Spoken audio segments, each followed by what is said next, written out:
Welcome everyone to the International 7. Oh.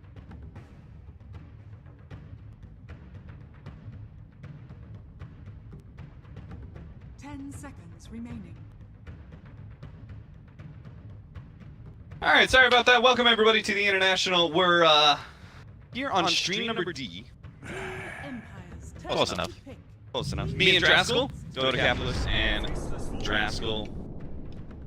Secret versus Team Empire, Europeans versus the CIS team, who has a fresh recruit here with Resolution, who gets a second chance due to Chappie's unfortunate visa incident. First game of our group. Draskell, how are you feeling about Team Secret's like?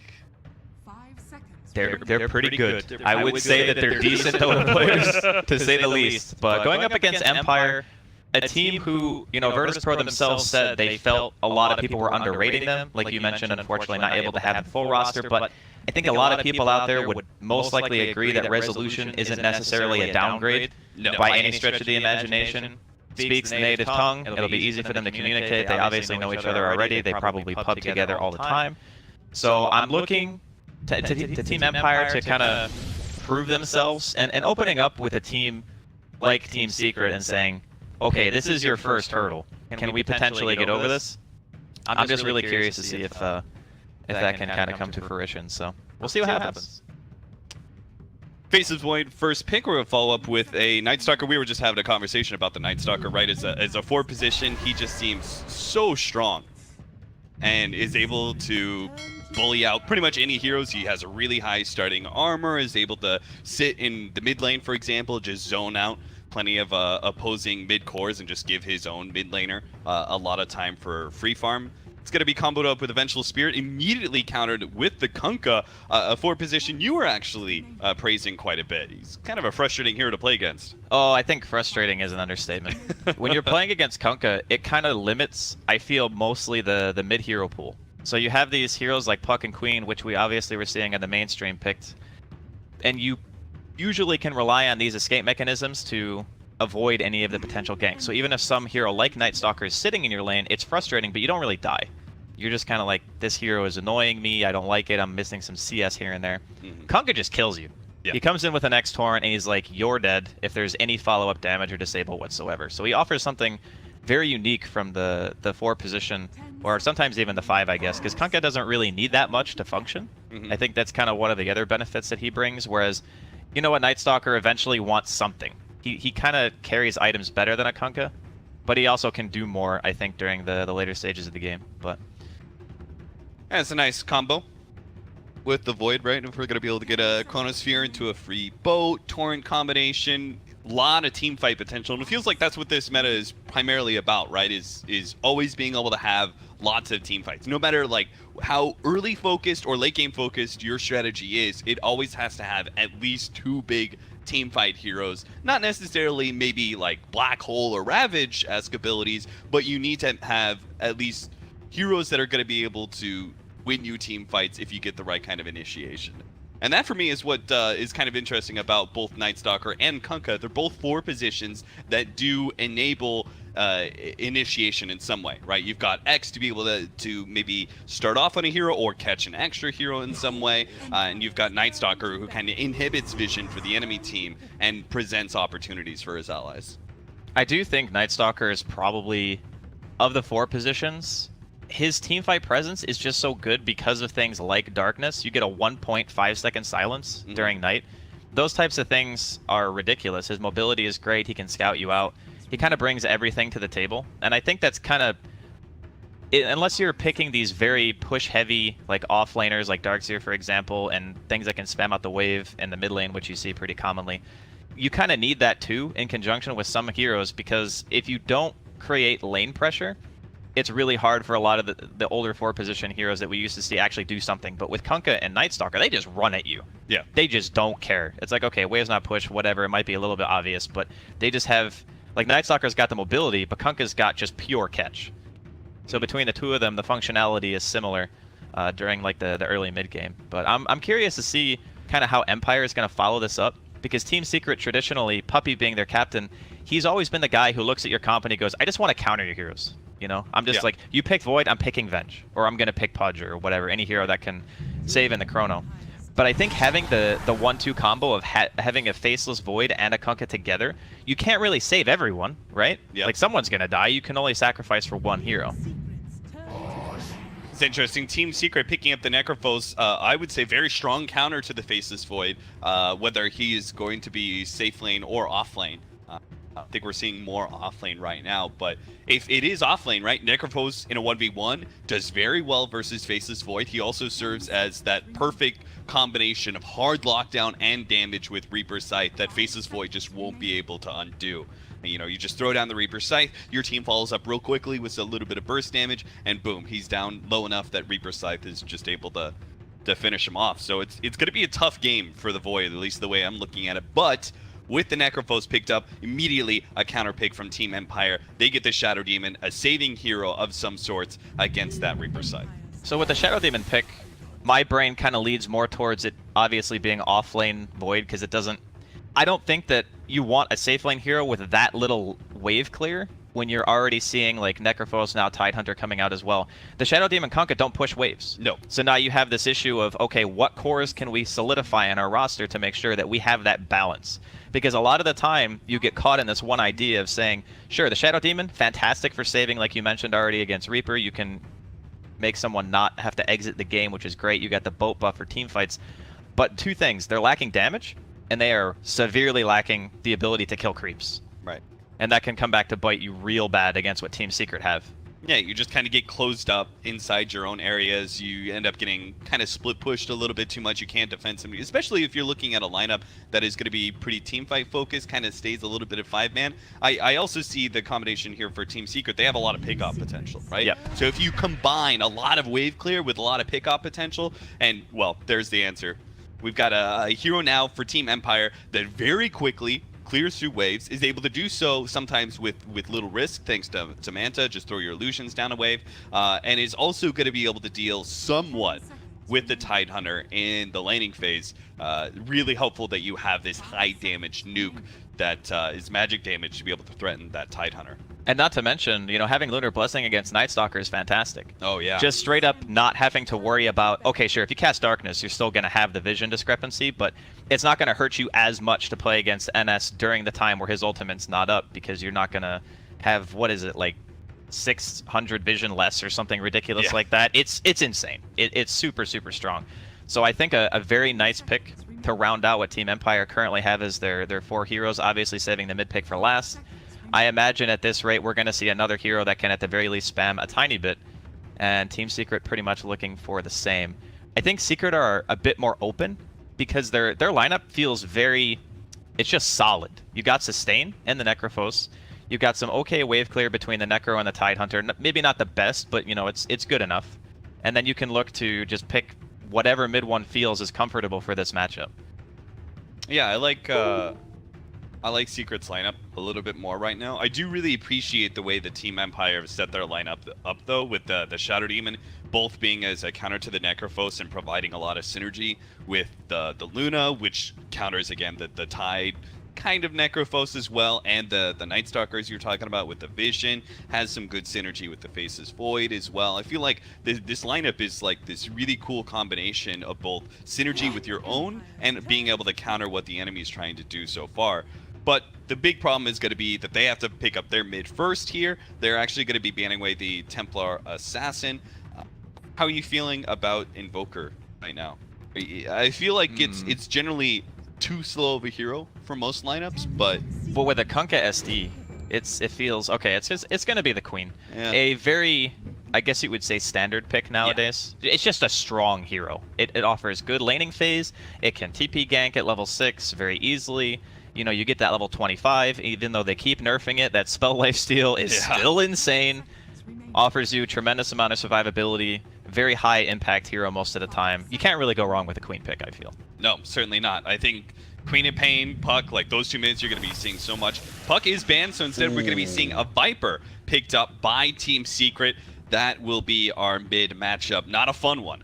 for the Queen of Pain, that's for certain. It does feel like Team Secret's lineup, they pick 3 cores that are very self-sustain heavy, are able to kind of sit in their lanes, not have to need the presence of the supports. I feel like Yapzor and Puppey are actually going to have a lot of freedom in this game to be able to do whatever they want. You know, when they want to pull, where they want to gank, all those situations are very open to them, simply because the one-on-one matchups are good for everybody for Secret in this laning phase.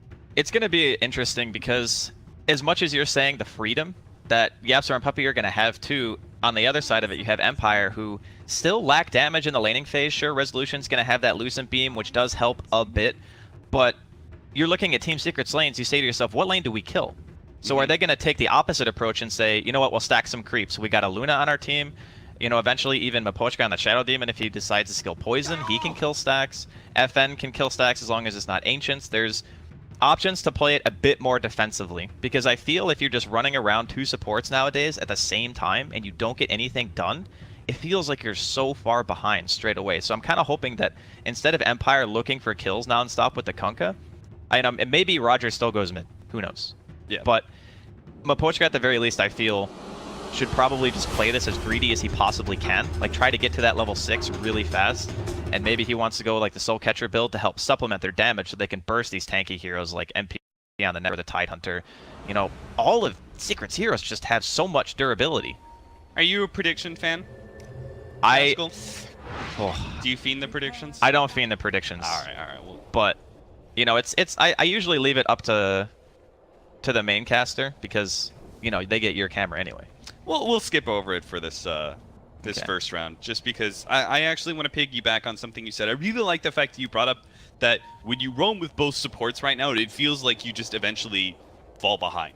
Yeah. And I think that's an important aspect of playing support right now, is that you do emphasize a little bit in being able to find your own farm. Specifically, like, the 4 position is going to run around, and he's going to get a little bit under farmed, and he's probably going to pick up that tome to kind of boost it up. But as that 5 position, the support that usually sits in the safe lane a little bit more, I feel like it is very important for you to be able to get off at least 2 or 3 pulls in the first 5 minutes, just to be able to get your own source of farm. Because I don't feel like you can play the super hard 6th position as much anymore. You need to have more of an impact as a support than you used to.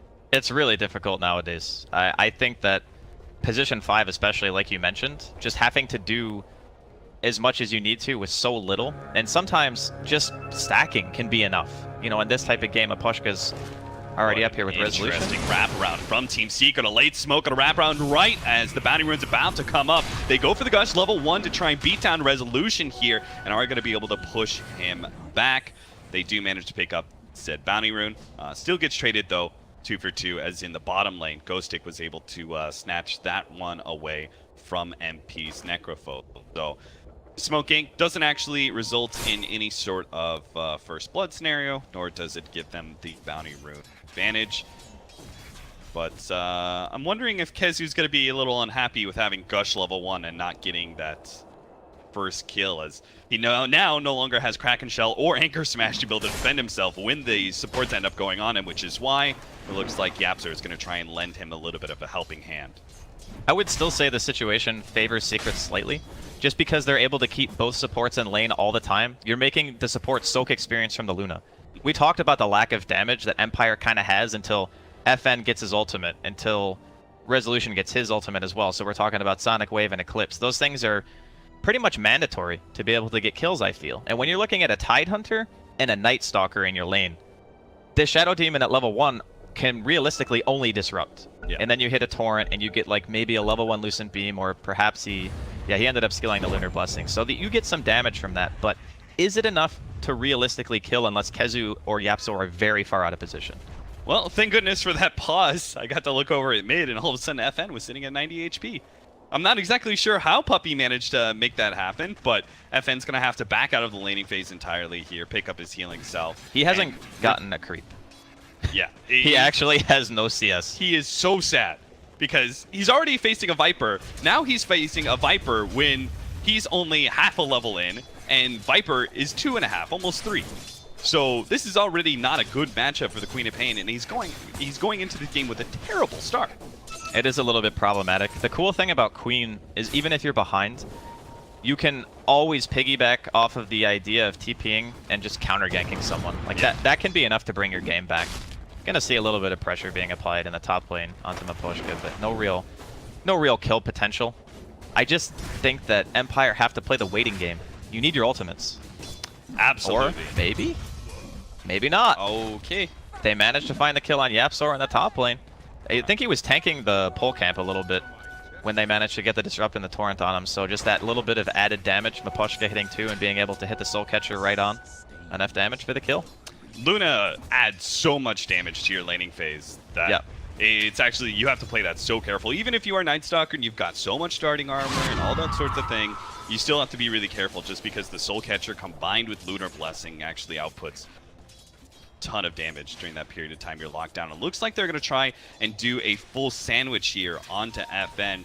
Night Stalker's kind of hanging around. I think mid one's seeing if he can get some poke damage, possibly forcing a blink out of some sorts. There goes the blink, but unfortunately Puppey, he went expecting FN to go straight down. Might still be able to catch him though. The magic missile needs 2 shots here. One of it's going to be uphill. Does manage to hit that one. Still 10 HP. FN has a blink up in a second and will manage to get out. Yapzor unable to get that void off. Meanwhile, in the top lane, Kez is going to be gone on here. Body blocked by the Shattered Demon Illusions. Brought back by the X. And Empire execute once again in the top lane. Really good for the tri-lane of Empire to continually get these kills. It would be extremely unfortunate if they're sitting there with 2 supports this whole time and don't accomplish anything. So Miposhka and Roger are going to be more than happy about that. Sure, your Queen is having a rough game. To be totally honest with you, Cap, I have never seen this big of a CS discrepancy at 3.5 minutes, ever. No. Not in a... Actually, there was maybe one game where I think it was a Nyx versus an OD mid a really long time ago. Yeah. What have you done? Time walk forward to try and get some damage on an MP, and now he almost gets punished for it. Fortunately, that second Death Pulse doesn't manage to hit Ghostic, and does successfully hide his way into the trees. Kezu tried to do a little bit of neutraling there, but ends up getting interrupted. In fact, now he's going to be gone on. Soul Catcher, follow up into the X-Torrent. They're going to be able to get a lot of right-click damage, not even needing the disruption, which they still had at hand if he managed to survive through that initial jump. So we're seeing an Empire that certainly has enough damage to be able to deal with the Tidehunter in lane. And as you said, good thing too, they're committing bull supports up to the top lane, but it's working. For now, I think that it's important to note, as a, you play a lot of offline too, Cap, so you probably had these types of ideas as well, but I feel when you're playing a game like this, where the support duo has so much kill potential, that it's almost more beneficial for you to just eat the death and let your mid player win his lane. Yeah, I agree. Because if you go off map and you start farming the jungle, the enemy supports sometimes either they'll rotate for you in your jungle or they'll go mid. You don't want them to go mid this game. You want mid one to keep doing what he's doing. He is 36 and 15. FN has 5 creep kills and 1 deny. And honestly, if you're Tidehunter at this point, any offlaner that dies like 2, 3, 4 times in the first 10 minutes, it doesn't really matter. It does not matter. They're always going to make the comeback, especially farming offlaners like Tidehunter, like Legion Commander. They're always going to give their opportunity to be able to farm up, and they're just going to get right back into the game so quickly because Viper is definitely a space creator of sorts, right? He just pushes and pushes and pushes, and he forces the enemy team into fighting into a Viper, which means the Tidehunter is going to have his day to be able to farm up, get his items, get his mech, whatever he needs, and then turn into the off-lane core that you expected in the beginning. Yeah, I think that it's a lot of times you see these deaths and people say, wow, you're just dying all the time. And it feels bad to die in Dota. It really does. But in this case, for the greater good, FN's level 4. He's level 4. He was sitting in the jungle killing Ogre neutral camp. And he might just get dove here. Viper's already level 6, almost level 7. I'm not even sure if this Queen of Pain... Maybe he gets too close and gets hit by Viper Strike. A Night Stalker could easily just run him down on the side. So he really has to sit super far back. Same thing kind of going in this bottom lane. Ghostic's having a little bit better time. He's 22 CS in right now. That's very respectable for any offlaner, but he is getting kind of a 1v1 matchup. And it was, as we said kind of earlier in the drafting phase, it is a favorable matchup for MP's Necrophos. Necrophos doesn't really lose in a side lane, I don't think. It is like really difficult to beat that hero in a 1v1. Especially once he gets to like level 5, you get the 3 points and the Death Pulse, the regen. It doesn't matter what hero you are, it just becomes a little bit too much. Yeah, you can't, there's like no hero that can threaten you constantly. Right. So eventually Necrophos is going to be able to get the CS to get whatever regen back he needs. FN does manage to get the deny on the tower just before YapzOr wraps around.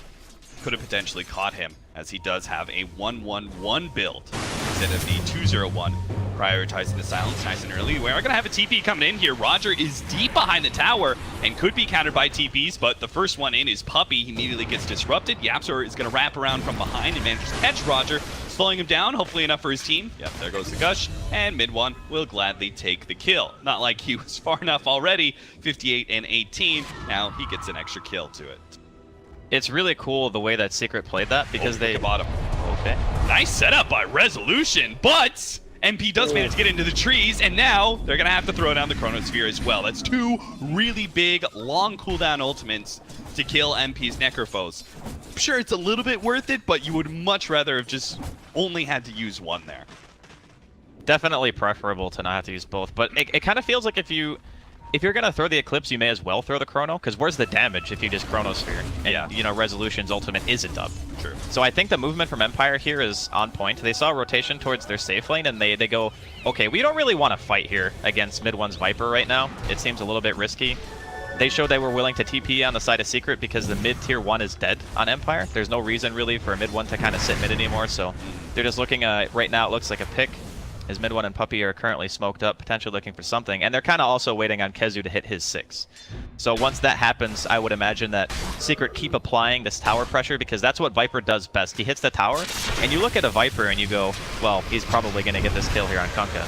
Yeah, Roger, especially with the extra vision coming in from Puppey.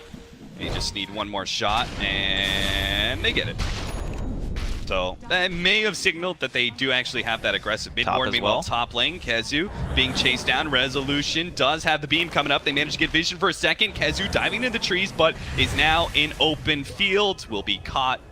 The final nuke does manage to bring him down. So KheZu just seems to get very little respite. Just constantly pressured. I have to say, though, I think Resolution's doing a fantastic job. Like, he read the fact that, hey, my mid laner, this Queen of Pain, who's normally the one moving around and creating space for you, not going to be able to do so. I need to create space for him, but I can't go to mid lane. Let me go bottom. Get that kill. He goes back up to top. They kill the Tidehunter again.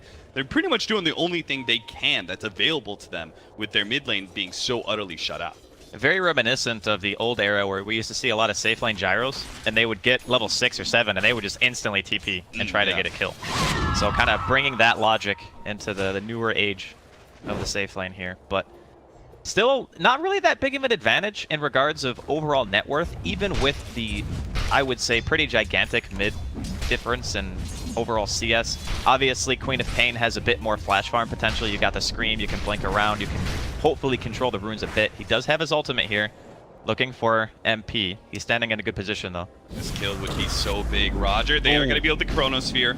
So they have the Torrents, they have the Sonic Wave if necessary, and it's probably going to be needed here. There's so much turnaround potential as MP with the cloak gets the turnaround of the Ghost Shroud into the Death Pulse. A huge heal with the Magic Wand helping out as well. That's the problem. You have to fully burst down a Necrophos from 100 to 0, because at this point in the game, Necrophos, if he gets that slight little window, it's such a big turnaround in HP, right? Because it's 50% extra with that heal, and then combined with the Magic Wand, you easily get at least 300 HP, which is like half a hero pool at most times. That is just ridiculous. They drop double ults, and he's at 70% health after the Chrono wears off. Yeah. That's got to feel pretty bad for Empire right now. You look at that situation, you lost your tier 1 tower, you go for a kill on the safe laner, it doesn't work, you drop 2 ultimates.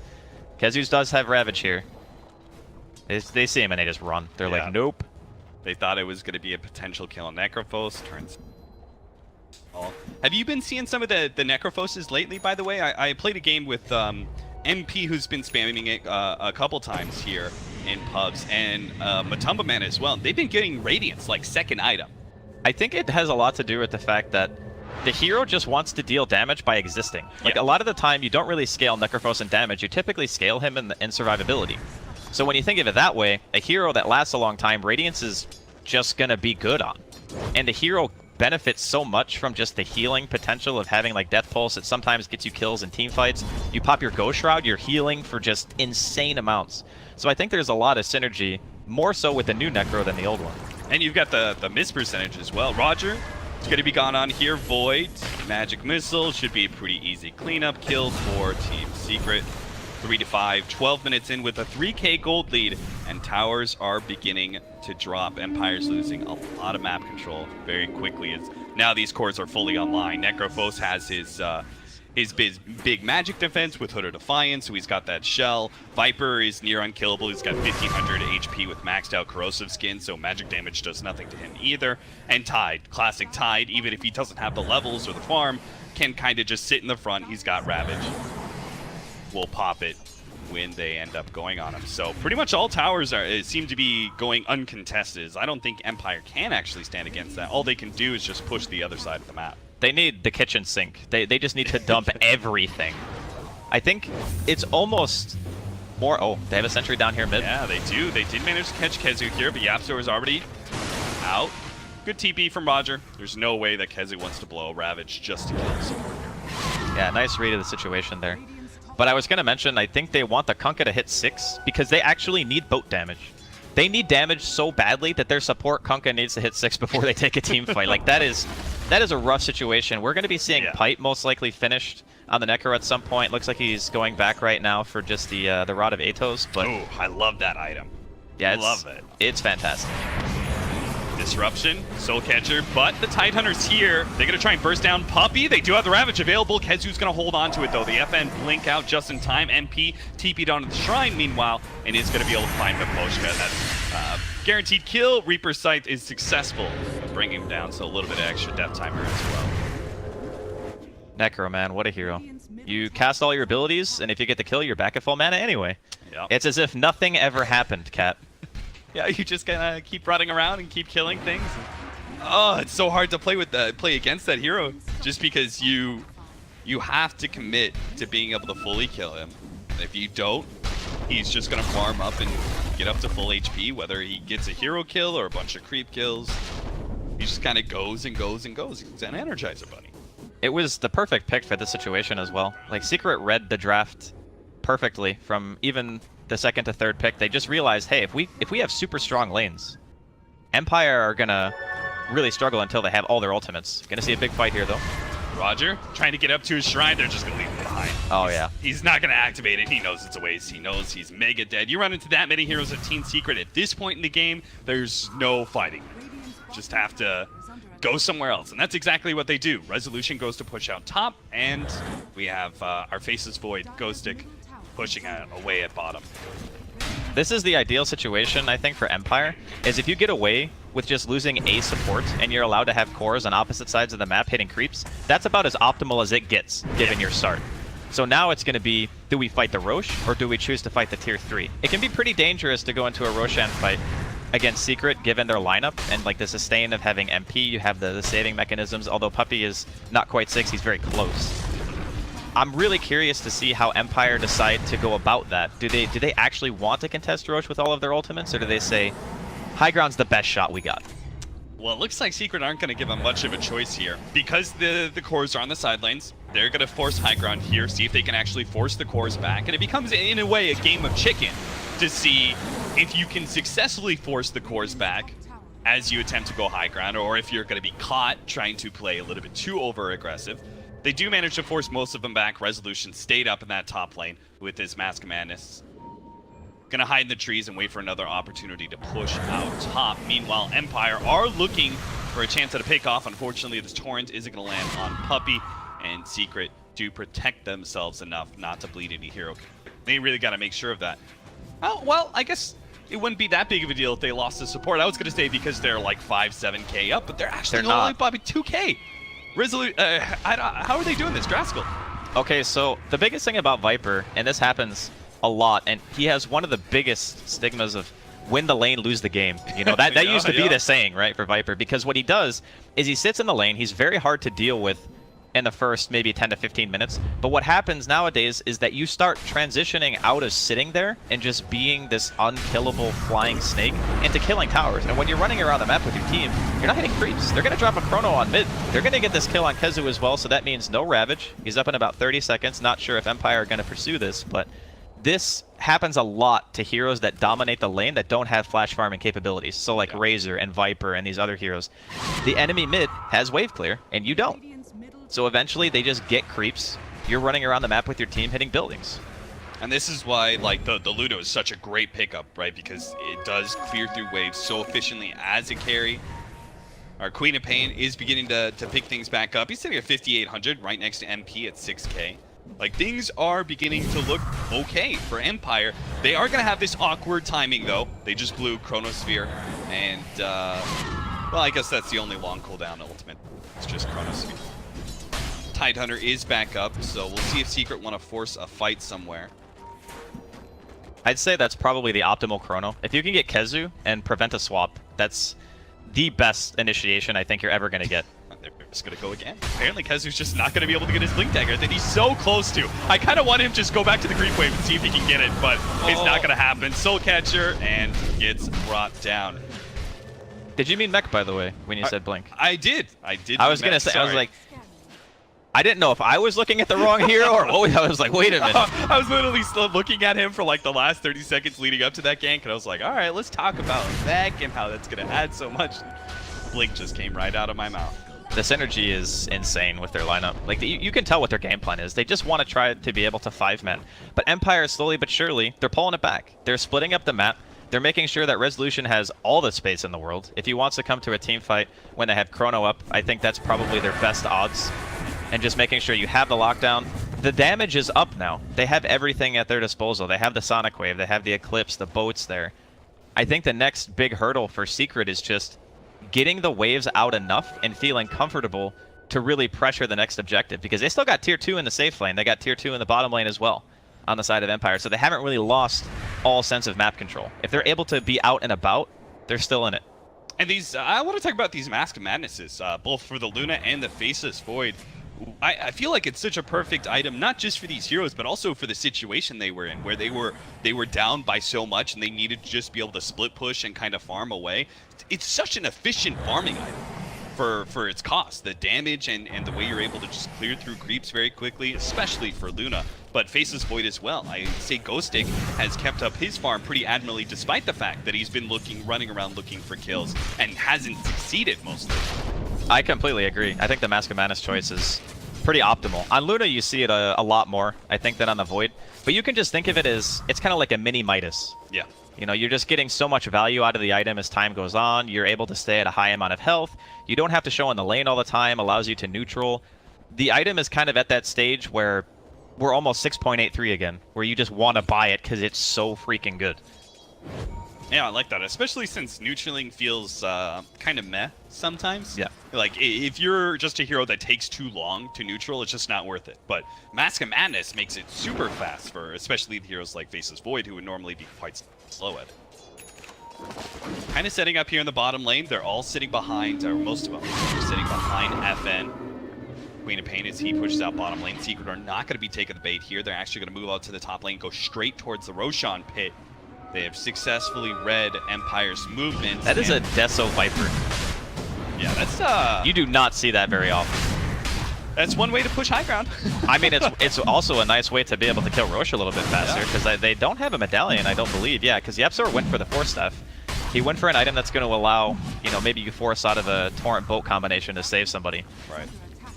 And the pipe is finished now on MP, so this feels to me like Secret want to go now in order to, you know, maybe they TP back to defend first, and then they try to go for an objective after the fact.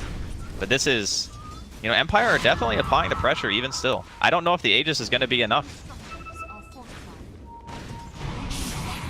Secret apparently are not going to want to give up this tier 2 tower. I thought they might just go down mid and give up the tier 2, but instead they're going to fight, and maybe Empire might not expect that. Maposhka is going to be set up here for the potential disruption, but they leave it. Yule Scepter's going to be able to save him. Ravage goes off the side, going to be able to cut down 2. Reaper's Sight managed to catch the Queen of Pain before she managed to get out. They do manage to get the Shadow Demon. Queen of Pain at the end. 60 seconds on the clock for that Queen of Pain. So Secret do have an opportunity to maybe abuse that timing for an objective, but they also have to deal with Resolution, who's very rapidly turning into a farm machine. He's pushing out all the waves. He now has both the Mask of Madness and the Manta, and it just managed to take the mid tower, even if it was a deny from Kezu. That little movement from Resolution finally took an objective for Team Empire, an important one at that.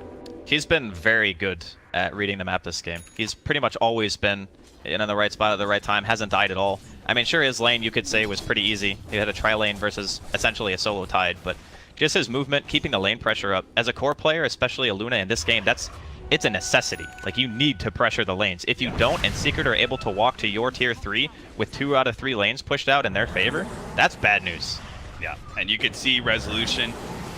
He knows they can't quite defend yet, so he's going to try and take the tier 2 in exchange for all the damage that's happening on the tier 3. Now, he's going to be able to take that objective a whole lot faster than Secret's currently doing. But the reward, if Secret can actually finish up this tier 3, is so much greater. But Resolution's just going to keep on pushing. They're going to see if they can hold without Resolution here, and it looks like the Disruption is definitely going to do a lot of work in being able to protect that. Ghost Stick out with the Shadow Blade, was in a position to throw it out a Chronosphere. They're right next to the Shrine too, which would make an easy TP for the Luna. They're going to wait for Heroes to try and leave and maybe catch something, or not. TP out. Ghost Stick doesn't choose to take that opportunity to go for a Chronosphere on anybody. Backs away, and Empire will continue to play kind of the keep away game. I think they're just really wanting that BKB on Resolution. I think it's a huge game-changing item, and I also think the reason that Ghost Stick didn't chrono there is because he was sitting behind where the shrine is near the ramp, and YapzOr popped Darkness. So I don't think he actually had vision of Kezu's TP. I think it was barely couldn't see him. Because otherwise, you definitely chrono that. Because it stops the Tide TP. He was the first one to TP in, which means Resolution could have potentially gotten the tier 3. That thing took like, what, 40% damage? Maybe a little bit less? Yeah, it took quite a good chip.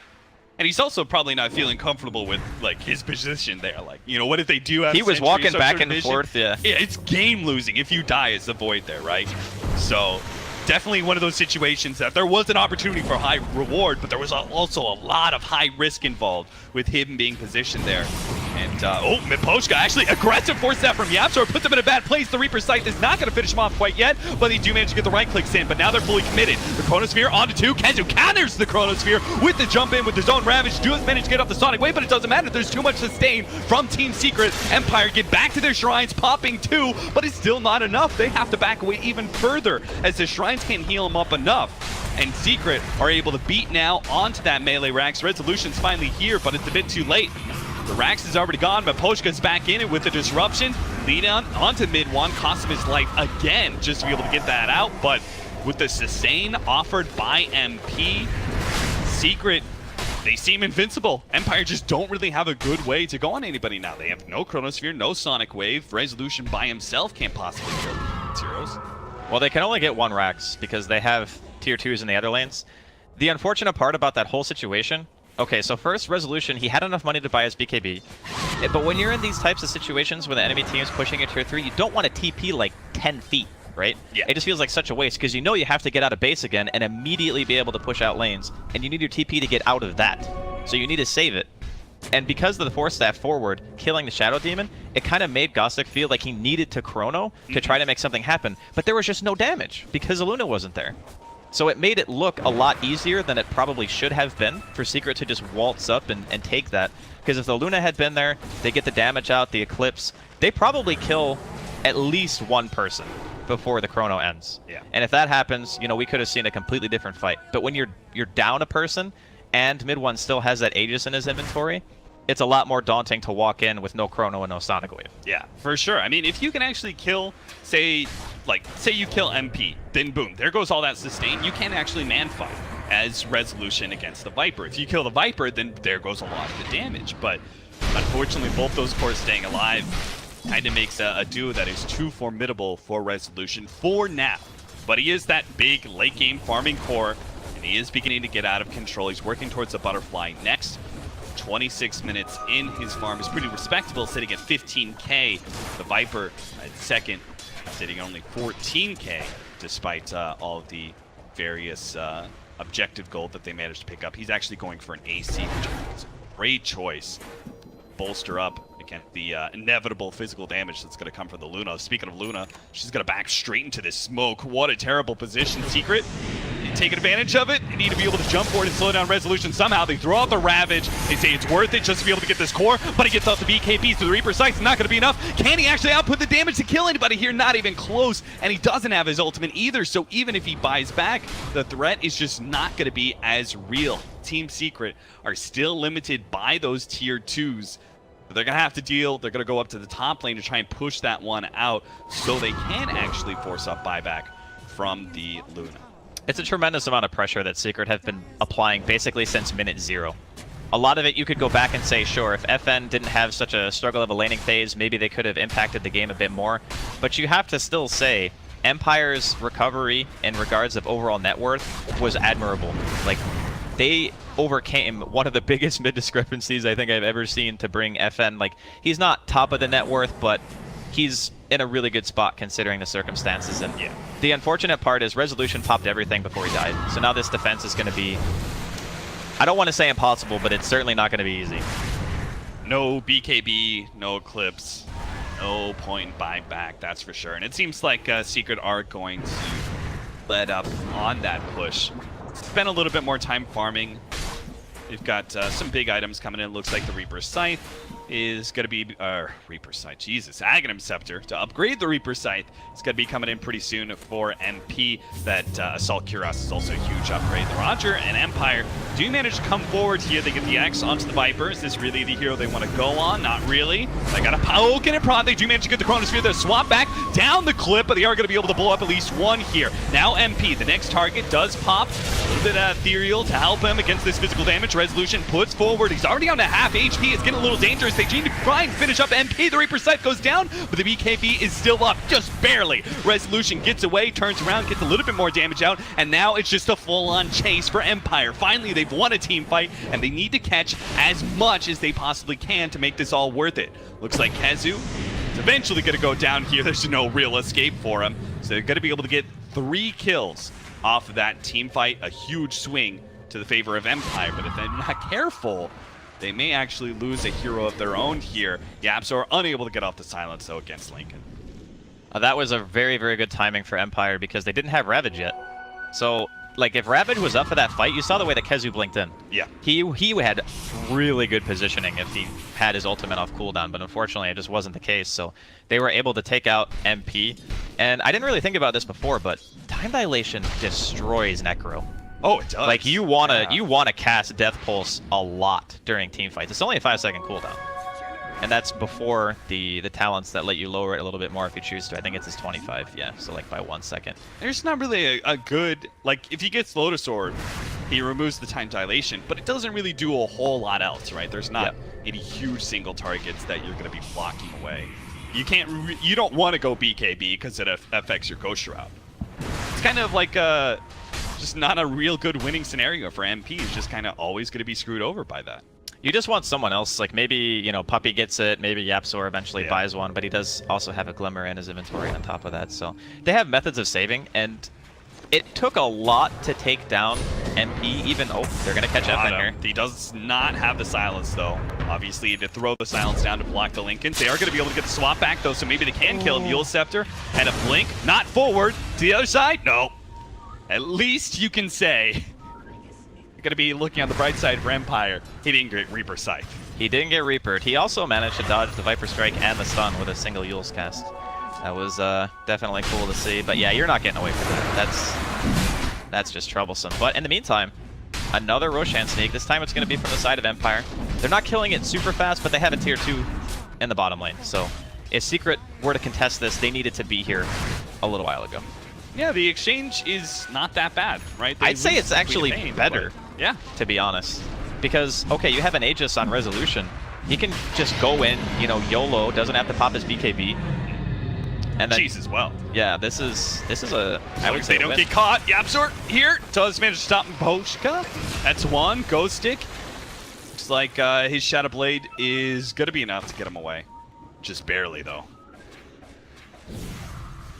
Making the best of a bad situation. I gotta say, Empire again, the lanes were not ideal. And when I say not ideal, I mean they got trounced in the lanes. Like, they really did. Sure, you killed Kezu like 3 or 4 times. That's, you know, kind of expected if you keep showing in lane. But the way that they're holding off, given how bad the early game was, a lot of teams would have crumbled to that pressure.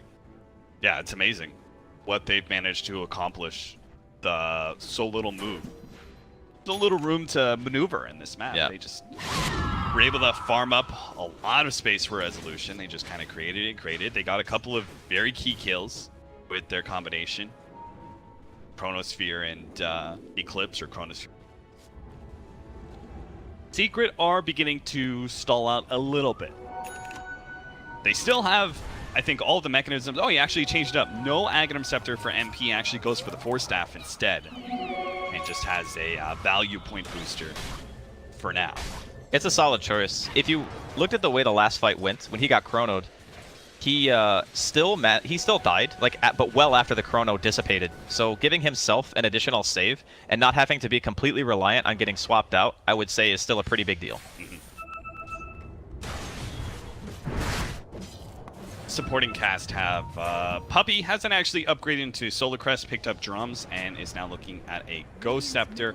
Our Night Stalker has that Glimmer Cave Force Staff that we saw earlier, and is going for the Halberd up next. See if he can stop the Luna.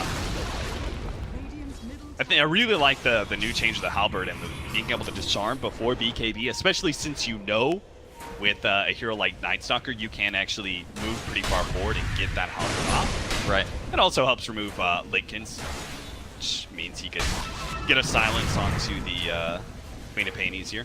Halberd's just a ridiculously efficient item in of itself. Like, before, people didn't buy it because, like you said, it wouldn't linger. Oh, a complete whiff from Ghost Stick. That is a game loser right there. The silent swap back. Ghost Stick's gonna die for his sins and pay the extra punishment of the Reaper Scythe as well. So I'm not. They didn't have a high ground ward either, right? Like, they didn't get No. dewarded or anything. He Yeah, just... there's no sentries. He just went for it. That is, whew, that is aggressive, to say the least. It's very unfortunate. He saw them like farming up when the creeps pushed it. He saw the heroes in a position, and he was like, "This is my opportunity to be able to catch the Tide +1." Right. And then it happens. You know, every once in a while, you think you have like this play opportunity, and you go in, and it just doesn't quite go the way that you want it to. So, I actually, oh, close. Almost stops the, yeah, but not quite. I can't imagine the pressure it must be, because I mean, Dreska, you know, you played Initiators, right? There's a lot of pressure on you. It's rough. To get the big ultimate. Your team can't guide you in that regard. You just have to kind of trust your instincts and go for it. That's already a lot of pressure in regular games. I can't even imagine the pressure of playing TI and playing an Initiator like that. I wouldn't want to do it. Yeah, me either, man. Well, maybe. I think it's TI, I'll take the money. I think it's important to remember why you have to initiate the fights. I think that's what makes it like the great initiators, because they understand how their team functions. So in this case, Resolution walks up to a tower, he gets disrupted, he pops his Manta, they get free chip damage. In that game, the Void doesn't have to go first. Yeah. The Void can wait, because if you are sieging with Shadow Demon Illusions, those things are crazy tanky. Resolution's got Butterfly. Like, look at how long it takes. He just walks them into a full creep wave and 2 heroes, and they're still alive. Like, this is why the Void doesn't have to go in, because they can continually do this over and over and over again. And sure, they're not as good against towers as they used to be, but it still deals damage. Funny how the creep wave, when looking at these tower defenses, normally they're helpful, but in these situations, it's almost bad. It's really bad. Just because the illusions sit on the low ground. Nice swap back into the Reaper's Scythe. It's just going to be the Aegis, though. And Empire are all set up, ready to go with the Chronosphere. BKB popped immediately. They're going to go for the Eclipse. They do manage to catch Viper with the Chronosphere. They're going to try and bring him down anyway with the boat and the full combination of the Sonic Wave as well. They will manage to kill 1 core, but now they've caught Resolution underneath the tier 3. Kezu throws down the Ravage, only catches the 1 there. But it looks like they are going to be able to chase down a couple more heroes. Poshka, he's certainly dead.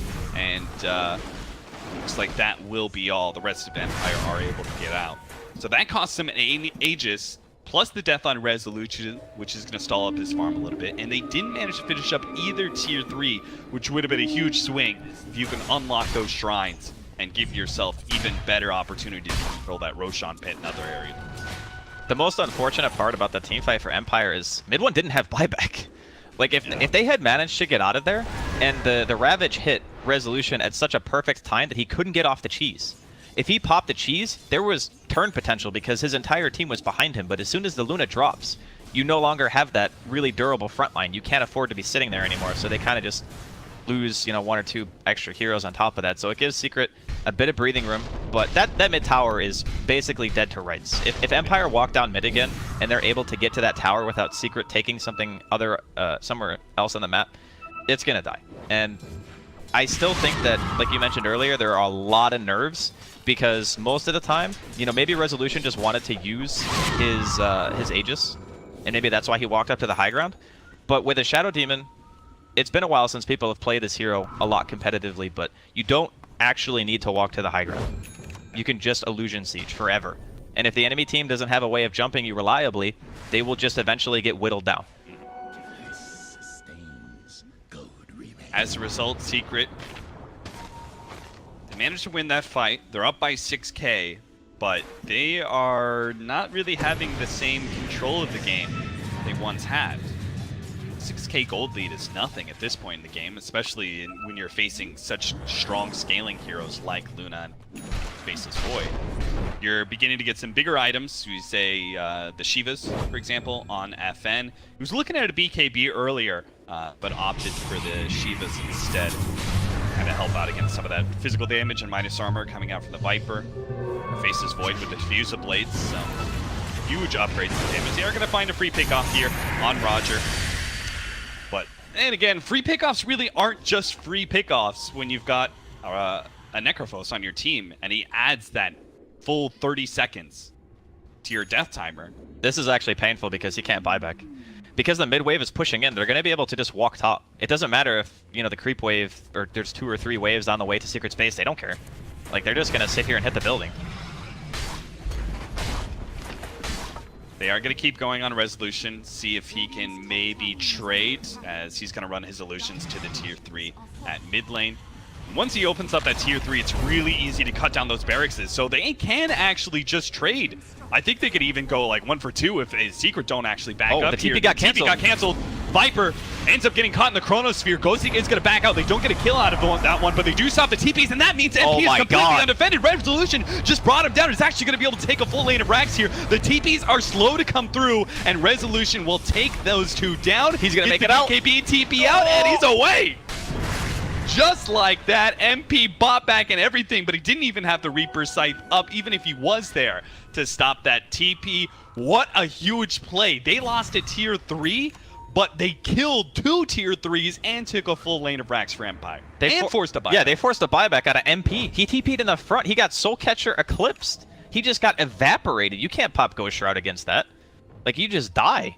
That was an insanely good TP cancel. I'd say if that doesn't happen, there's no feasible way that Empire are able to play that the same way. As soon as they saw that TP, they were probably just like screaming, "We cancel the TP, just go, just hit the buildings." Force them back. Luna, probably, I would say the fastest base killing hero in the game if you have the tier 3 exposed. Like, Tiny does a ton of damage to one building, but Luna just hits all your buildings at the same time. Yeah, just as soon as the tier 3's gone, all of a sudden it's like something's just unlocked. And then Luna just hits one building and it bounced to all these other buildings. And as a result, Resolution. I mean, do you agree with me here, Draskell? Empire's ahead. Empire's I would definitely say they are ahead. They were in such a bad scenario in the first 10 minutes of the game, and they brought it back to their favor. And they're going to get a swap back. Maposhka, he's dead. And he doesn't have buyback. So Empire, once again, lose a support who doesn't have buyback. Fortunately for them, no Roshan is up. Not yet, anyway. Their strongest heroes are still up, and they have buyback on both of them. So Gostic will be able to buy back if he ends up going down, and Silver Resolution. 25 seconds on the TP, that's actually still a bit of time for the Luna, but they are going to make their way towards bottom regardless. Mid is also exposed, so we could see a potential base trade, because Empire know that Secret have pretty much all of their ultimates, well, they're going to be up. Necro is like 30 seconds left on Reaper, so if they defend, they're probably going to be fighting into it. I don't know if Secret really want to do this. Yeah, they're TPing back. They do not. I love the fact that Resolution is in so many of these situations not TPing back. I think it is the potential death of Empire if they ever just say, okay, we're gonna 5-man defend our base. Yeah, that's probably the thing that has been winning them the game, to be honest. Every single one of these situations, right? They're going high ground. Resolution's like, I'm gonna take a tier 2. Yeah. Right? I'm gonna keep going. I'm gonna keep farming, because that's the only way. You have to put a threat on the board somewhere. You can't just take the fight the enemy team wants to take. I think that's a really important point. Like, if you want to take anything away from this game, especially as a carry player, you can stay in the lane for like an extra minute or two as long as you don't TP back to base. Because sometimes that just puts you in the position to apply the pressure that's necessary. You have to force the enemy team to do something. Dota's all about pressure. If you're not pressuring anywhere, you're not winning the game. X just to make sure that Luna gets that illusion, gets out safely. See, the vision is a little bit better for Team Secret, being that they have Night Stalker and that, plus they have the gem. Here we go. But we are going to have the smoke up wraparound from Empire. Dude, look at those illusion runes just demolishing. Like, they're so good. Like, one Manta Pop and one illusion rune, you have 2 lanes pushing at the same time. Let's see, they did see Viper up there. Towards the secret shop, but they're going to try and cut up there to fight into that area. They got vision. They got vision around this area, so it feels a whole lot better. Nighttime is gone as well. Music on the front line.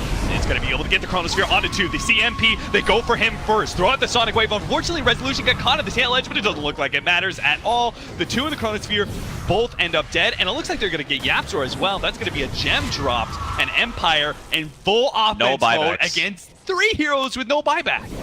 Oh my god. Roshan's up, so I think they're going to go for the safe play. It makes sense, because they probably feel like they're ahead at this point. They're like, okay, our heroes are online, our Luna's gigantic, they don't have anything to deal with this. As long as the Chrono hits at least 1 hero, it's like, okay, yeah, Puppy swaps are going to die, but Puppy still has a fair amount of items, you know? It's not like, it's not nice to lose your Venge in the beginning of the team fight. But a really nicely placed Chrono from Gostic there makes up for the little bit of a snafu we had earlier. He hits the core and the Venge at the same time. That's perfect. That's exactly what you want. And it's all thanks to that smoke that they had. They pushed through mid, got the vision down. It's not a hugely tricky play, just solid fundamentals by Empire. And now they have the potential to end this game right here. 20 seconds still for the Necrophos gone. They do have a little bit of problem dealing with this Viper, but the illusions have no problem at all. They don't have to worry about their HP. They just keep on pushing forward, getting damage, chipping away at both the Viper as well as that ranged Rax. They've got time, plenty of time with this Aegis, X and a Torrent, but no Chronosphere to lock down that Tidehunter, and I think that's really where Empire need to bide their time. They can actually have the Chronosphere up again, and if they get the right kind of initiation, I think the game is over for Team Secret. I don't think you can fight anymore. It could be. It could very well be that. The MKB on mid one has been enough to force them back. The combination of having the Butterfly and the illusions on top of that was really annoying because they didn't have any reliable way to bypass the evasion. But now that the Viper has that MKB, and he's got the Hurricane Pike plus the extra 75 attack range, which you don't really see a whole lot, but when you're on the defense, it feels like the better choice, because you can stay, you know, the farther away you can be as Viper, the better, while still hitting somebody. I think he's probably the last bastion that Secret has for this defense, because MP had a fantastic lane. He crushed it, right?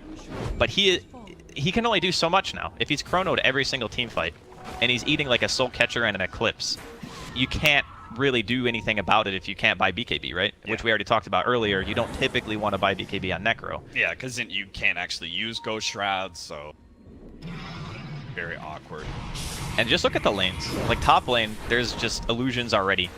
Yeah. Just beating down the creeps. Mid one actually ferried himself out a Sal just so he didn't have to go all the way back to Fountain because he wanted to push out top lane because he knew that like they're just gonna get hemmed in, right? So he goes and he's like, every little second counts. I need to push out this top lane, but even that little bit of extra effort by him is immediately just reversed by the fact that Resolution is able to have his Manta Illusion to push out that top lane. Now Secret are actually pushed in on all three of their lanes. They've got double Siege Wagon beating on their mid-racks right now, while the Illusions push in through bottom. This is the absolute ideal situation for Empire. Got everything going their way. Now can they just close that out? Here comes the BKB Chronosphere. They're going to be able to get the Viper, but there's a little bit of a ravage there. Does manage to control some heroes, but not the BKB Resolution. That is the big threat. And that's why the Tidehunter almost dies to him, but fortunately the swap back managed to save one core, and Tidehunter tanky enough to live through the other one, but the Raxes just cannot be saved. It looks like the Cliff provides a momentary respite, but the Bouncing Glaze are going to rip him to shreds, as well as the heroes in the back lines. MP is still having problems with them, and Resolution goes straight for the throat. He wants to finish up this last mid lane of Rax to get the Megas down. They manage to get Kazu here into the Torrent. Resolution does just a little bit of damage to finish him off. He looks like he'll lose his life finally, but that's just the Aegis. They do manage to bring down the Void. Maybe with the supporting cast, can they bring down Resolution? They just can't quite catching up to him. Miposhka gets caught out. Mid-One managed to finish him off, but they really need this Resolution kill so badly. Torrent onto 2. Beautiful play there from the Kunkka that's going to slow down a lot of these heroes, but it's Resolution. Finally gets caught by the Gush, immediately reverses that slow with a Manta, and they give up on the chase.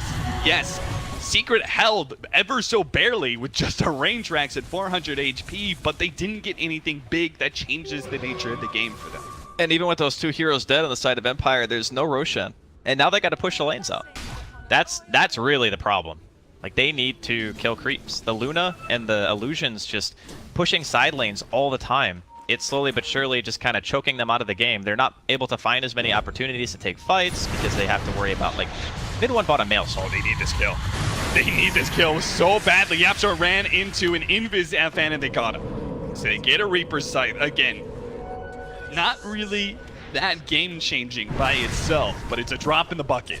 It's a start. Thirsty as hell. It is a start, and you need one at this point. You need heroes off the map, especially the heroes that kill the creep waves the fastest. So the Queen of Pain and the Luna are the 2 best at just shoving out the wave. With those off the map, that is probably the best thing that Secret could hope for. Maybe killing Resolution is going to be a bit more, it'll make you feel a bit better, but I mean, God, how do you actually kill him? Butterfly, Scotty, BKB, Lincoln's Manta. Yeah. I love his itemization in this game because a lot of the times you wouldn't see so many defensive items on Luna. You'd see at least 1 damage item, or maybe a lifesteal or something like that. But this game, he understands his role. He's just a siege engine. He's a catapult cat. He just walks around and he just hits buildings. That's what he wants to do at this point. Wasn't there Warcraft 3, the siege engines? Didn't they have that bouncing mechanism, the Night Elves one? The Night Elf one had the glaive, I think, that like pierced through stuff. Oh, like, he would shoot it forward and it would like hit in a line in front of you. But yeah, that's his role, and I still feel like his play in particular, FN has done a great job at recovering as much as he has, but a lot of that was just on the back of Resolution being the one who was applying most of the pressure during the mid game. Yeah. He was the one pushing the waves, you know, he was the one creating all that space and allowing FN to just kind of sit. A lot of the time, he was just farming the jungle. You don't see that very often on a Queen, but his lane was so hard. He's like, I don't want to ever go back mid. He's going to have, like, PTSD, even if they win this game, which... He's probably telling his team, like, someone go mid for me, and then everybody's like, not me. He's like, don't make me go back there, guys. Don't make me go back. It was brutal. But yeah, Empire, just fantastic hold this game. The TP cancels on top lane, allowing them to counteract, just bringing themselves back from the brink of defeat. First game here on the TI stream number 4. Definitely a doozy. So he just picked up the Scotty, right? That was his pickup in like the last 2 minutes. Or yeah, he got it after our most recent fight, and I think he also got level 25. I know I was watching him; he was pretty close to it earlier. So that's plus 40 to all stats that he didn't have before. Those illusions are gonna be. Mid-One's the only one who can kill him. Like the Death Pulse doesn't really. It does some damage, but it's not super impressive by any means. And plus, if MP walks forward, he's just gonna get chronoed. I mean, that's the really scary part. Mid-One is the hero on Secret who has the best chance of walking forward and not just instantly dying. What do you do as Secret here, right? You're always being pushed in with your lanes because you lost so many. You can't really team fight Team Empire here. Your game plan. You're in Puppy's chair right now, Draskell. What do you say to your team? What's our play? Well, you definitely need to be able to smoke. I think Mid-One has done the right thing by itemizing for the Mjolnir. It's necessary. Like, if you don't have this item on Viper, you just don't kill creeps fast enough. So you need to at least push out one lane, and then you need to try to go for like a YOLO smoke and maybe wrap around on Empire, find the back line first. Try to kill the heroes that do the saving before they can do the saving. I mean, it's obviously easier said than done, but you can see YapzOr is drawing like a little squiggle on the map. He's like, I want to go around. I want to try to find them while they're not in the perfect siege position.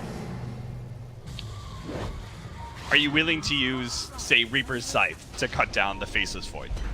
Oh, absolutely. Right, stop You that want Chronosphere. the control is probably the scariest thing. Yeah. Because what happens a lot of the time during the fights is first Gostic will cast Chrono, and then Kezu will come in afterwards, and he'll be forced to Ravage. Like, he needs to after the Chrono comes out. But the problem was when they were defending bottom, the two heroes that were in the actual Ravage range were BKB'd. So he Ravaged anyway, because, you know, you want to try to do something, but it just didn't end up being that effective. Right. So if you can get your spells off before BKBs are popped, before Chrono comes out, you absolutely Reaper a core. I think you have to. Secret, somehow, despite always being pushed in, not really having... I mean, at least they still have this Aghanim Scepter gem, so they do have some sort of vision advantage in these fights, but they've got to find a way to be the initiators, right? They've got to be able to get a Ravage off before the BKBs go down. It's See if so they can hard, stop man. The Chronosphere. They do have some vision here. YapzOr spots a couple of heroes here.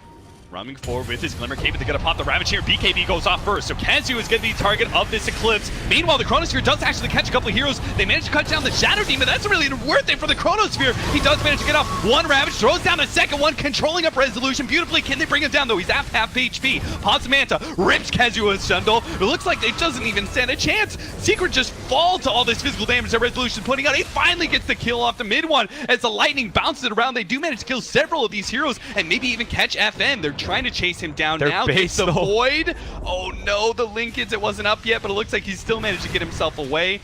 The base is under siege from all these super creeps. Fortunately, the Ranger X is still alive at only 97 HP. So even if Secret do win that fight, I'm not sure if they can force buybacks. I don't think they can force buybacks. Definitely not. I mean, they almost just lost their Randrax to Illusions. That's not good. That Rex does not regenerate. As our good friend Grant, who did not make it to TI, he would say unhealable damage. Unhealable damage. Yeah, it's definitely rough. But that being said, the team fight actually went pretty darn well. They're not going to be able to find YapzOr here, but that was also the reveal of their Refresher, right? They get the Refresher Ravage 2 times, comes out, they swap mid one into a position where he is just sitting as far away as possible, just blasting people. Like, he is just hitting, and he has a lot of offensive items. Like, almost everything in his inventory helps him deal damage. So in that case, it was like the ideal situation, right? You get your hero in the back line doing all the damage. The people that you want to die first kind of died first, and KheZu got his spells off. So they may not have been able to force buybacks, but they did at least get the Roshan. They're going to get the Aegis for MP. YapzOr got the cheese. Certainly adds a lot. Now you don't have to worry about MP getting roasted down. Oh, look at that, man. Yeah, he's going to go for it. And I don't think they're even going to be able to kill him. Swap back. That's going to help. Oh, doesn't actually blink over the cliff there, so he's going to be stunned up. The Reaper Sight, they tear. Oh. Yeah, they do bring him down 120 seconds, but he so has worth buyback. That is certainly worth it because it's going to force Secret into a push, right? I don't think they can play the late game against Maker. Definitely not. I mean, unless Puppy wants to transition into a core and buy his own Maelstrom. Yeah, he needs a lot of items to get there. There is just so much lane pressure now being pushed the way of Team Secret. They can't... It's really hard to get out on the map being like even a Rax or 2 down against the Luna lineup when they're able to just freely walk around the map.